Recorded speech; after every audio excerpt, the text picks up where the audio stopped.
বাংলাদেশের সর্বপ্রথম জাদুঘর বরেন্দ্র জাদুঘর, এটি রাজশাহীতে অবস্থিত। লোকশিল্প জাদুঘর সোনারগাঁও, নারায়ণগঞ্জ অবস্থিত। জাতীয় চার নেতার স্মৃতি জাদুঘর ঢাকা কেন্দ্রীয় কারাগারে অবস্থিত। বিজ্ঞান জাদুঘর আগারগাঁও অবস্থিত। স্বাধীনতা জাদুঘর সোহরাওয়ার্দী উদ্যানে অবস্থিত। সামরিক জাদুঘর বিজয় সরণি অবস্থিত। মুদ্রা জাদুঘর মিরপুর 2 এ অবস্থিত। বরেন্দ্র জাদুঘর রাজশাহীতে অবস্থিত। এটি 1910 সালে নির্মাণ করা হয় এবং এটি প্রথম জাদুঘর। মুক্তিযুদ্ধ জাদুঘর ঢাকা সেনানিবাসে। বঙ্গবন্ধু জাদুঘর ঢাকা সেনানিবাস, এটি আগরতলা মামলার স্মৃতি হিসাবে তৈরি করা হয়েছে।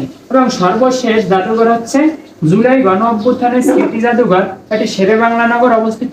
গণভবনকে প্রস্তাব করা হয়েছে। আশা করছি এর বাইরে জাদুঘর দিয়ে কখনো কোনো প্রশ্ন আসবে না।